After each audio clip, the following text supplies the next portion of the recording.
Hey, what's up, everybody? Welcome to my channel. My name is Paul, the Canadian Snowman, here once again with another reaction video. We're catching up on Caesar. That's exactly what we're doing. This one was, I think, was released about a week ago, and a bunch of you let me know that it got released and said that I'll do it after the Hannibal series. I didn't want to interrupt the kind of momentum we had going in that series. And if you haven't checked out the Hannibal series, you should definitely check it out. There's a possibility that definitely in my top three of series I've done so far on this channel. Definitely top three. I don't know where to place it, one, two, or three. I can't figure out where to place it, because it's so close, but it's definitely up there. And that series is not even done yet. Like, we still have more episodes that we're waiting to be released, and so you guys should definitely check up on that series and be caught up with the rest of us, because it's really awesome, really cool. And the last episode we just had was a gigantic battle, and it was amazing, completely amazing. You will not regret watching that. And anyways, but yes, this has been an ongoing series. It's been like 3 weeks since, maybe not that long, since we saw the last episode. This one's Thapsus 46 BC, Caesar's most complicated campaign. Complicated. Obviously, I don't know what that entails. I did right before this video, I watched like the last minute of the previous one, just to kind of rejuvenate my memory. And it was Caesar was in a bad situation. He was outnumbered, and because of tactics, and experience, he was able to, and some luck, he was able to fend him off, the who's he going against right now? I forget who the enemy is now. I'm sorry. I use so many videos that my mind gets mixed up, and then so I'm sorry about that. But yeah, there was some, like, I guess their leaders, a couple of their leaders got hurt, which definitely helped out. And just the tactics and the brilliance of Caesar definitely helped him able to kind of retreat to a safer spot. So that's kind of like where that would rejuvenate my memory. I just watched that last little battle I did right there. Not little battle, that's pretty awesome battle, but uh, uh, say little battle only because we just watched Hannibal, and that last battle, probably the best battle on this channel. I'm just gonna say it. I was probably my most favorite battle done on this channel. Yeah, I'm just gonna say it. That's definitely probably my most favorite. I mean, it was the newest one, so there's a chance that might be it. But I just thought, if I just think back now, that one obviously stands out more. But it was just really amazing. I really enjoyed it. So, but anyways, we're on to Caesar. uh, Hannibal's still fresh in my mind, anyways. But you're on the Caesar. We're catching up on this series, which I wish all these series are already done. But kind of like when you go on Netflix, you get to watch all the seasons, like, back to back to back, and you kind of binge watch them. And it's like, yes, I don't have to wait another year for another season to come out. But this is not the case right now. We're caught up, and we're trying to do this every time a new episode. Just like when Hannibal comes out with a new episode, I'll get that one going. But this is a new episode of Caesar, and Caesar's pretty awesome. You definitely catch up on this series if this is your first one. Definitely an awesome series, and definitely some amazing battles in this one as well. So I don't want you guys to think that there isn't, because there definitely is, especially the one where there's a enemy, and then there's Caesar, and then the enemy again. There's two different. Well, you gotta watch, what I'm talking about. But you gotta start from the beginning, because I'm not giving away which episode it is. But anyways, yes, this is a long video, 29 minutes. uh, I'll probably end up talking through just as much as the dang video plays. I'll try not to talk that much. But yeah, let's jump into it, guys. Hope you guys are excited to see this next new episode, because I am. And get back to some more Caesar, which is 200 years after the Hannibal series. It's kind of going back and forth between history. You kind of forget, where you kind of are at in history when you're in the same. Never mind. Anyways, let's jump to it, guys. I've been like blabbering on long enough. We're back to kings and generals. amazing channel. But anyways, guys, ready? Hit the like and subscribe, please, and thank you. And yeah, 3, 2, 1.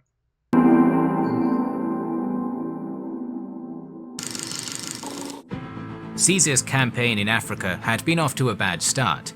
He had rushed the invasion, underestimating his opponents, and as a result suffered a minor defeat, was badly outnumbered and poorly supplied. However, as we have seen before, Caesar was often most deadly when backed into a corner. Rather than rushing again, Caesar now focused on collecting reinforcements and supplies, preparing for the upcoming Battle of Thapsus. Gods, I hate Gauls. Oops, sorry, wrong script. But can you blame us? This video is sponsored by Total War Rome Remastered, so our nostalgia is only natural. The good news is the developer, Creative Assembly, managed to find a perfect formula, and players will also gain access to the original Rome Total War collection on Windows. It is 50% off for owners of the original game. Okay, I just want to say, like, I'd love to play like a board game of like history or something like this. You know, the piece. I know there's a lot of board games where you can move your pieces, but I don't have anyone interested in the same stuff I am. So I wish like a whole bunch of us dudes or girls all live kind of close to each other and be nerds and play a big board game like this. I don't know how they're played because I never played one, but those board games always fascinated me. I always wanted to play one. But anyways, sorry.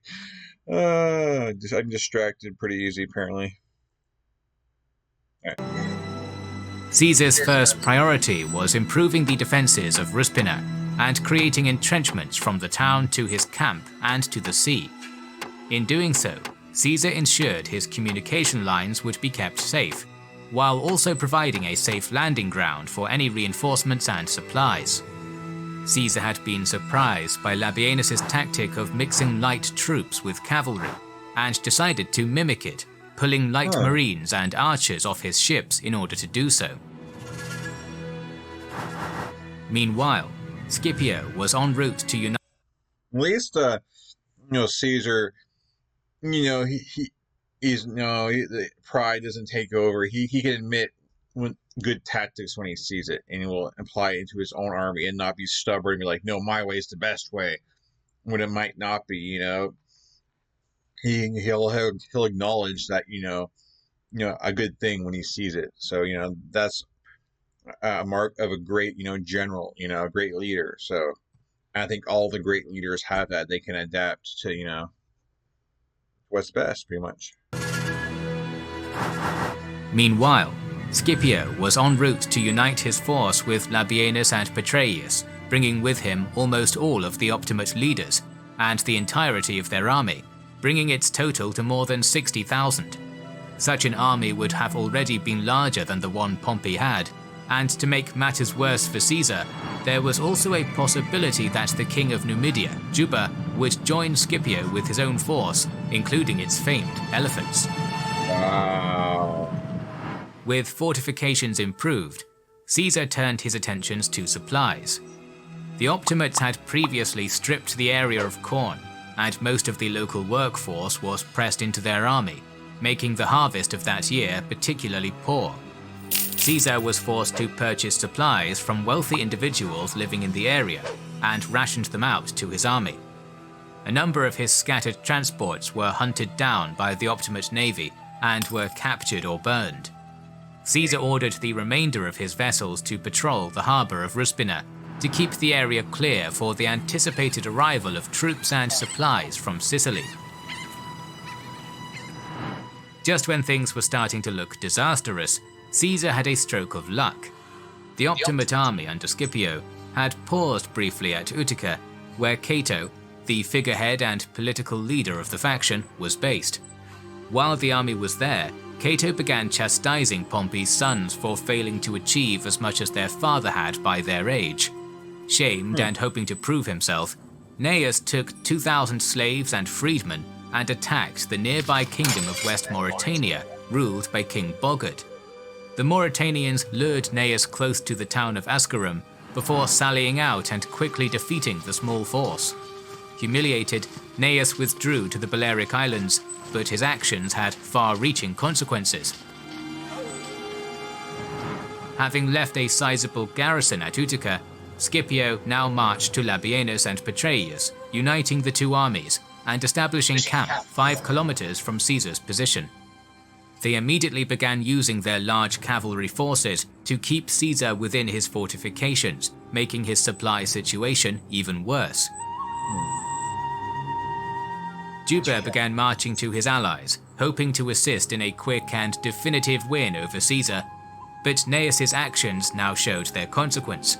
The king of East Mauritania, Bocchus, heard of Juba's departure and invaded Numidia to avenge the Optimate attack on his brother Bogud. Commanding the Mauritanian armies was Publius Sittius, who had been operating in Africa as a mercenary since the Catiline conspiracy. He successfully captured the Numidian city of Cirta and then proceeded to pillage and sack the surrounding area. By this point, Juba had almost reached Scipio, but upon hearing the news, pulled back to defend Numidia. That's good. Meanwhile, some of the local citizens had begun sending messages to Caesar, complaining of the harsh rule of the Optimates. Some towns even requested garrisons, pledging to feed and house them in return, an offer Caesar gladly accepted, sending 3 cohorts in order to improve his supply situation. Initially, Caesar planned to wait for better weather to ensure his troops would make the crossing from Sicily safely, but now he ordered that they be sent no matter the conditions, showing how desperate he was. Yeah, I mean, he needs them, man. Scipio was not idle while all this was going on. Labienus, in command of the majority of the Optimate cavalry, kept up a relentless harassment campaign, fighting a number of skirmishes with Caesar's cavalry that ventured out to patrol.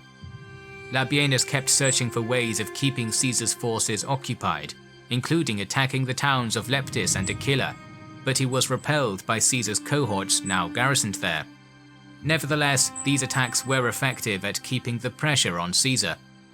Similarly, Scipio would march his army out of camp every day and draw them into battle formation, including the elephants, hoping to intimidate the recruits in Caesar's army. Caesar made a show of indifference, keeping his men at work on their fortifications, but he never drew up his own army for battle. He knew that for any chance of victory, he would need more men, particularly more veterans. His best play was to keep his men behind their fortifications. Behind the fortifications. I guess, did Scipio them not have, like, I guess they didn't have siege equipment? Because they had them extremely outnumbered. I don't know, maybe send them all and hope to, I don't know, just go and get Caesar now while he doesn't have a big army, like, and try and siege it. Was that just not an option, Was that fortified to where, or they just didn't have the equipment for? Because, think that Scipio, they'd have the mechanics to build that stuff, right? Or it was just, probably wasn't worth the risk, I guess. I don't know. Particularly more veterans. His best play was to keep his men behind their fortifications of trenches and palisades and bide his time. His patience paid off. Sallust had arrived in Kirkina, the site of a large Optimate grain supply, which was poorly defended. He easily chased off the garrison and immediately sent the supplies to Caesar. Nice. Simultaneously, 2 experienced legions, the 13th and 14th, were finally dispatched from Lilybaeum. Good luck with the weather and Caesar's patrolling fleet allowed all the legions and supplies to arrive at Ruspina with relative ease. Nice. Soon after, Scipio sent 2 Gaetulian spies into Caesar's camp to assess the new situation. However, the Gaetuli, who had greatly benefited from the actions of Caesar's uncle-in-law, Gaius Marius, during and after the Jugurthine War, immediately defected to Caesar. They informed him of Scipio's numbers and the morale of his men, in particular that the Optimate 4th and 6th legions were wavering and eager to join Caesar. Though Scipio and Labienus had done well to keep up the pressure, they had delayed too long and lost the initiative. Caesar now had the men and supplies he needed to go on the offensive, and wanted to force a battle with Scipio before the Numidian army would return. I wonder if he's going to try some kind of tactic to win those men over to his side. Like, maybe if they're, like, face-to-face in battle, like, Caesar kind of, like, rides out there on his horse and, like, gives a cool speech and has a lot of soldiers defect from Scipio's army. Be interesting to see. with Scipio before the Numidian army would return. On the 25th of January, he sent the transports back to Sicily to get the rest of his army, and then marched his full force out of the camp. His first objective was to take and fortify the semicircle ridge of hills that surrounded the town.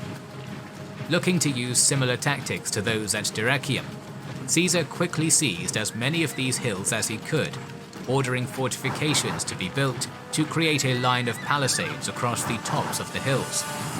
Hoping to force Caesar back to his original position, Scipio marched his full army out of camp with Labienus in command of the vast cavalry force, drawing up for battle.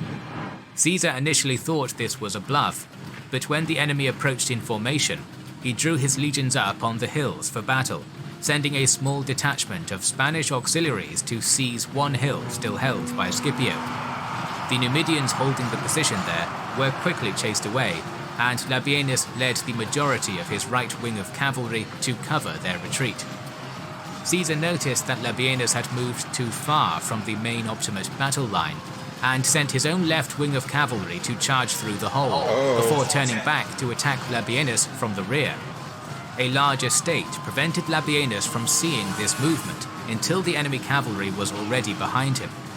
With the cavalry pushing from his rear, and the Spanish auxiliaries attacking from the front, Labienus was caught in a pincer and ordered a withdrawal. He and the fast Numidian horsemen were able to extract themselves, but his Gallic and Germanic cavalry was slower. They were surrounded, and despite brave resistance, cut down to a man.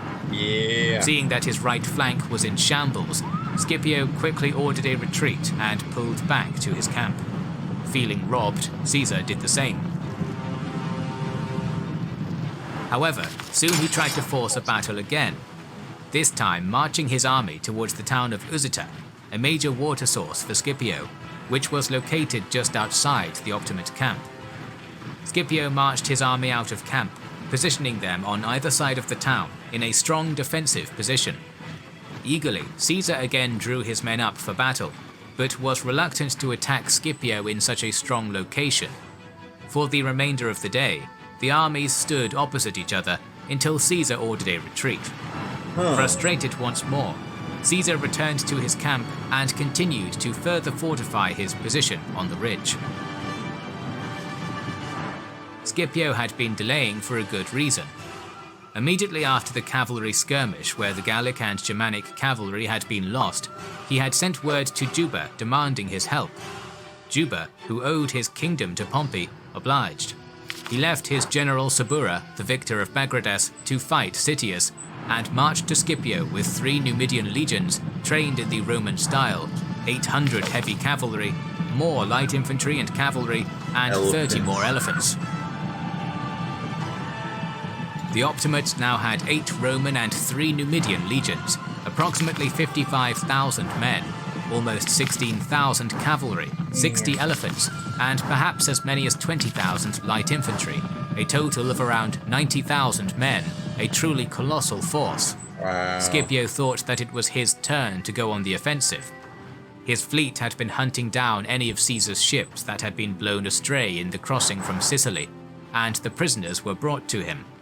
He now displayed a number of captured veterans of the 14th outside his camp, and had them tortured to death there, and their bodies left outside. What? He also once again began drawing his army out of camp every day to further intimidate Caesar and his men.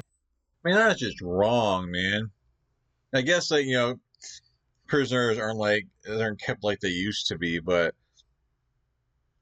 I don't know, man. Prisoners of war, you just keep, I'm sure you say you keep them alive to the end of the war kind of thing, or maybe you trade them. I don't know. That just seems wrong. Began drawing his army out of camp every day to further intimidate Caesar and his men. These actions had the opposite effect, however. The execution of his men enraged Caesar, and he was also encouraged by Juba's numbers. They weren't as significant as he feared, which meant that Citius was distracting much of the Numidian force, and confirmed that Scipio had no more aces left up his sleeve. Huh. Following this, a deadlock emerged. Both sides regularly drew up for battle, but no serious engagement was fought, neither wanting to be the one to attack a fortified opponent. A number of cavalry skirmishes were fought, with neither side able to gain a significant advantage over. So I guess this is why it's complicated. It's a complicated campaign. Either side is like doesn't want to blink right now. It's like because apparently, I guess whoever goes on the initiative has the disadvantage if you go first, kind of thing. So I'm wondering what's going to stop this stalemate going on. Like something's got to change here because neither side's budging right now. So we're going to have to get some. I don't know, get more. One side or the other is going to get some more men coming in, and I don't know. This is cool though. It's like, come on, let's do this. Skirmishes were fought, with neither side able to gain a significant advantage over the other. Two more veteran legions, the 10th and 9th, arrived, and Caesar attempted to use them to break the stalemate, constructing two long entrenchments from his camp to Utica, despite the constant harassment from Labienus's cavalry. A new camp was made at the end of these entrenchments, where siege weapons such as scorpions and catapults were constructed and began bombarding Utica. Caesar's constant pressure and the close proximity of his new camp to that of Scipio's encouraged some of the Optimate troops, mainly Gaetulians, but also a number of men from the 4th and 6th legions, to change sides. Scipio couldn't allow this to go on, and once again ordered his army to get into battle formation.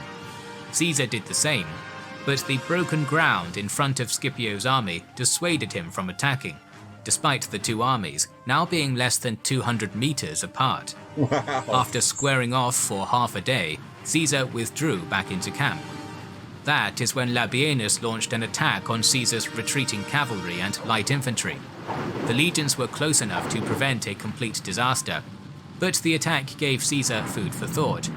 It was only a matter of time before Labienus was able to strike a deadly blow with his superior cavalry numbers. Soon word was sent that the last two legions Caesar pegged for this campaign, the 7th and 8th, were en route from Sicily. He also heard from some deserters that Varus, who had been stationed at Utica with the Optimate fleet, planned to attack them on the crossing. Immediately, Caesar rode to Leptis himself, took command of his fleet, and surprised Varus. The Optimate fleet was chased away, and the Caesarian legions were guided to land safely.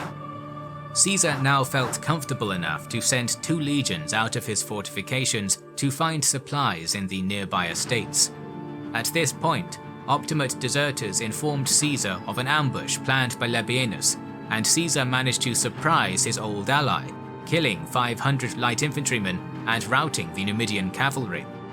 Unfortunately for Caesar, his legions were unsuccessful in their foraging, making it clear that he needed to move his entire army to find food. Damn.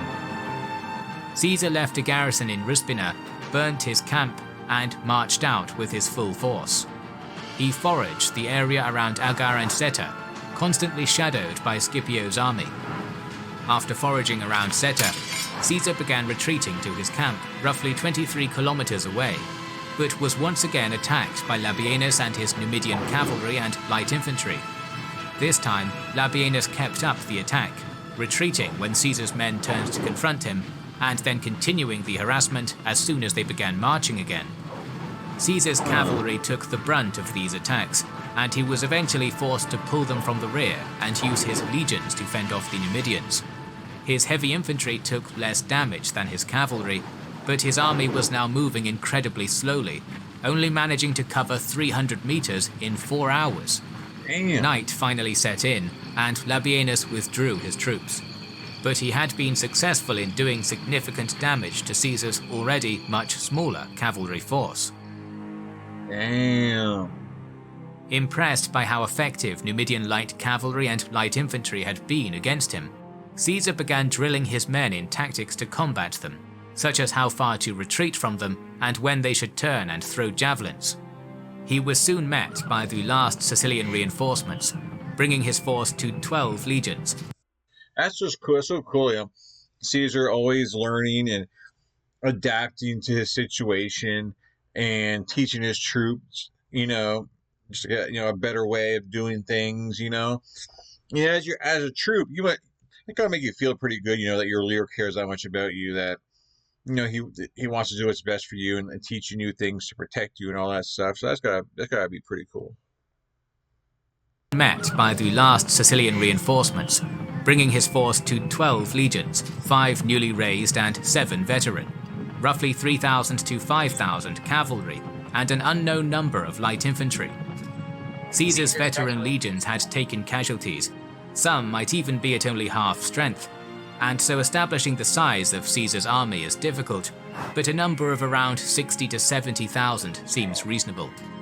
Though outnumbered overall, Caesar had more veterans than Scipio, as the Optimate army was largely made of fresh recruits and conscripts. Caesar also brought elephants from Italy. Although useless in battle and intended for the Roman games, they allowed Caesar to train his troops. His men were taught where the elephants were vulnerable, even in armor, and his cavalry practiced throwing dummy javelins at them, familiarizing the horses with the elephant's smell and sound. Nice! It is a testament to Caesar's generalship that even on campaign he still took the time to train his troops to address new threats. Exactly. The stalemate continued.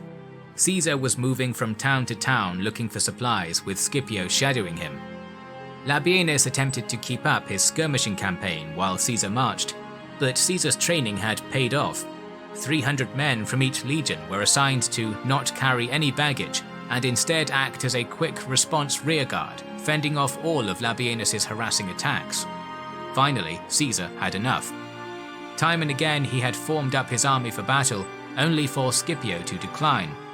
The towns in the area that he raided were not important enough to force a reaction, and Labienus's attacks remained a constant source of frustration.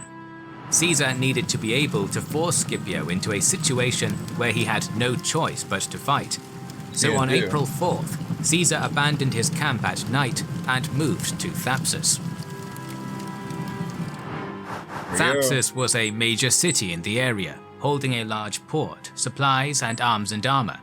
It was a target that Scipio would not be able to ignore a threat to. Caesar, having marched through the night, soon arrived at the city, immediately besieging it and fortifying his own position against a possible Optimate attack. Outside of the city of Thapsus was the Marsh of Mocninae, which effectively forced any approaching army to take one of 2 narrow passages, hugging either the northern or eastern coast. Caesar had chosen his target well.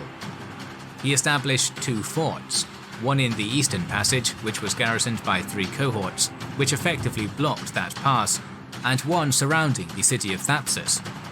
His strategy was to force Scipio to take the northern passage, meaning Scipio would be forced to attack him from only one direction. Scipio soon arrived on the scene. He initially intended to take the eastern passage, but seeing Caesar's fort, abandoned this idea. Leaving a small force under Afranius opposite Caesar's fort, he ordered Juba, Labienus, and the Numidian cavalry to encamp in a separate camp nearby. He then commanded a forced march around the west of the marsh to the northern pass with the rest. It seems that Scipio's strategy was to try and catch Caesar in a pincer, hoping to eventually make a simultaneous push on his position through both passages. Quickly, Scipio ordered part of his men to begin construction of a second camp, while the rest of his army drew up for battle in front of them, with the elephants on either flank in front of his cavalry. Caesar could not believe his luck. Scipio had taken the bait and was now offering battle under terrible conditions. His men were already fatigued by the long march. Part of his army was building a camp, and a significant portion of his army, including most of the Numidian cavalry, was too far away.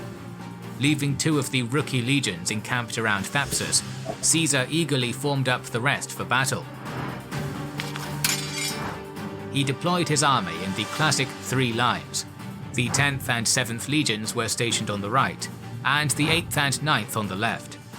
The center was likely held by 2 of the other veteran legions, the 13th and 14th, with a recruit legion on either side of them.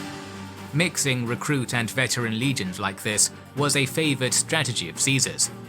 His last legion, the 5th, was split into 2 and stationed behind each flank, acting as a 4th line. Their role was specifically to handle the elephants. In case of a charge from them, the front lines would part and it would be up to the 5th to kill them. Archers, slingers and light infantry mixed with cavalry held his extreme flanks. Caesar and his men noticed a lot of movement and jostling in Scipio's line as men moved to and from the camp. His veterans, many of whom were already supposed to be retired and who had spent the last couple of months frustrated by the lack of a decisive battle, urged Caesar to attack. Caesar was hesitant, perhaps thinking that it must surely be a trap. It is also worth noting at this point that Plutarch claims that Caesar had an epileptic fit before the battle, which perhaps was the reason for the delay. His veterans, however, had had enough. A trumpeter of the 10th or 7th, without Caesar's orders, sounded the charge, and Caesar's right flank surged forward. Realizing that there would be no way of restraining his men, Caesar decided that he must fully commit and rode ahead to the 10th and 7th to take personal command of them. He ordered the slingers and archers on the right to target Scipio's elephants opposite them, panicking the beasts and sending them rampaging into their own lines. At the same time, the elephants on Scipio's right charged Caesar's left, but his legions quickly parted as they were trained to, the cohorts of the 5th Legion taking the brunt of their charge.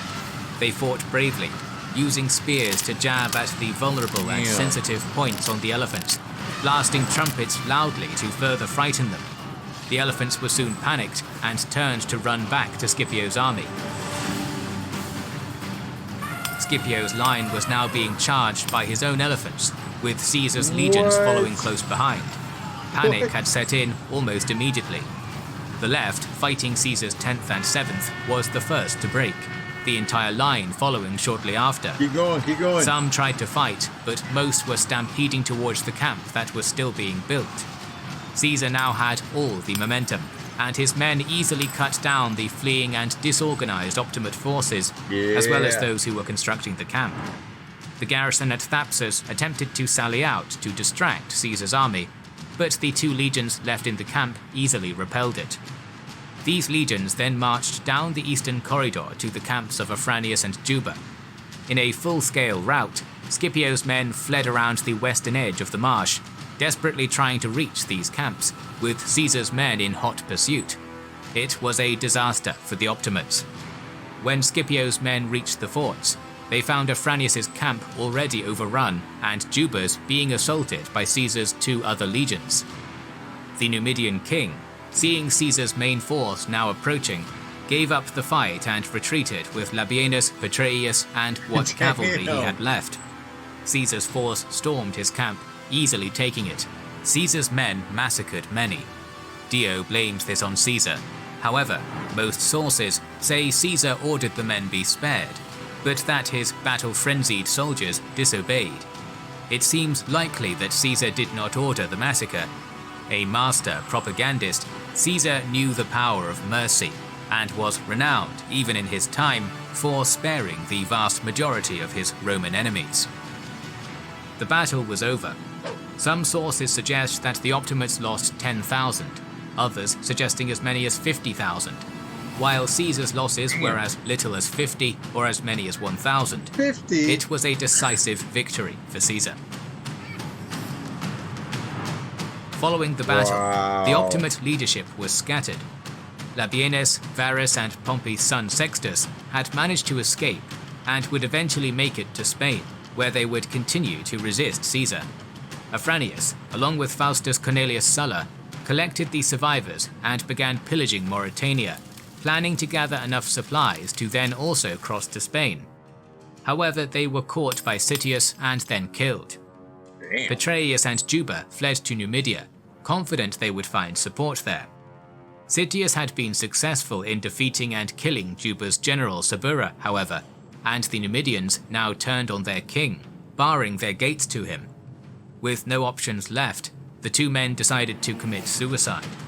They had a final dinner and settled on dueling each other, so that at least one of them may die honorably in battle. Juba won the duel, killing Petreius, and then had one of his slaves kill him. Damn! As for Scipio, he too hoped to retreat to Spain. Gathering a few supporters and a small fleet, he set sail, but was caught in a storm and forced to make port at Hippo. Caesar's fleet, commanded by Citius, found him, and a minor naval battle was fought. When defeat here was inevitable, Scipio killed himself, the last Scipio of any real historical note. Wow. The only Optimate... I'm guessing he's like one of the ones from the Hannibal series, the descendant, you know? Hold on, let's see what you're saying here. Historical note. The only Optimate leader left in Africa was Cato in Utica. As Caesar's army closed in, he made his final preparations. He held a feast with his friends and then retired to his bedroom, leaving his children in the care of Lucius Caesar, a distant cousin of Caesar's, though a supporter of Pompey, telling his son, "I, who have been brought up in freedom with the right of free speech, cannot in my old age change and learn slavery instead." He then read Plato's Phaedra, and after finishing it, stabbed himself in the stomach. In death, Cato did rob Caesar of what would have been one of his greatest triumphs, that of being able to claim that he spared the life of his greatest enemy. Caesar was extremely frustrated by Cato's suicide, apparently saying, "Cato, I begrudge thee thy death, for thou didst begrudge me the preservation of thy life." Wow. Caesar spent some time in Africa, fining those who had funded the Optimate war effort, before finally returning to Rome victorious. He retired many of his oldest veterans in a generous fashion, and held 4 triumphs, one for Gaul, Egypt, Asia, and Africa. Having defeated Cato, his position was now supreme. He was assigned incredible powers by the Senate, including censorial powers for 3 years, and dictatorial powers for 10, a wholly unprecedented level of power. For all intents and purposes, Caesar was now the sole ruler of the Roman Republic. However, though he had now twice won the civil war, once at Pharsalus and once at Thapsus, the war was not over. The sons of Pompey, Varus, and Labienus still resisted him in Spain. More battles were to come, and we're going to cover them soon, so make sure you are subscribed and have pressed the bell button to see the next video in the series. Already have. Wow. This amazes me, like, through wars, you know, through all these wars, how close, you know, people get to winning the war. Like, Caesar, you know, a couple of times, like, he was on the verge of defeat. And, why was, why was Thapsus, like, that important that they had to rush to face Caesar right then? Because they were so careful up to that point, and I felt like they were just in a rush to do it. And damn, like Caesar was trying to get a battle like forever, it seemed like, and they wouldn't give him a battle. But then you give him the battle once it's under Caesar's term, and Caesar has a big advantage of, you know, the pathways, you know, going to Thapsus. You know, when if it was just a big open battle, you know, like Caesar was trying to get to begin with, you know, Scipio and the allies, they probably have an advantage there. So it's crazy, you know. Just, I guess it's just experience, you know, and just wow, like that was crazy. How the march there, they routed them, and then came all the way back around, and damn, man, definitely decisive victory. And then a lot of them they killed him, suicide. Wow. He had all these enemies against him trying to kill him, and then they all just ended up, you know, committing suicide. That's insane. Like, they were on the run and they didn't want to be captured. They're like, we're taking this way out, you know. So, like, wow. I mean, it's not over yet, but I don't, like, they had Caesar cornered, and I don't think they're going to get this opportunity again, you know, or they had where they're really have them outnumbered, I think Caesar's going to have the numbers now. So, anyways, guys, definitely another great battle. It's so interesting. Like the most complicated campaign. That was definitely complicated. Like all the time they were trying like skirmishes back away, and they're just following each other everywhere.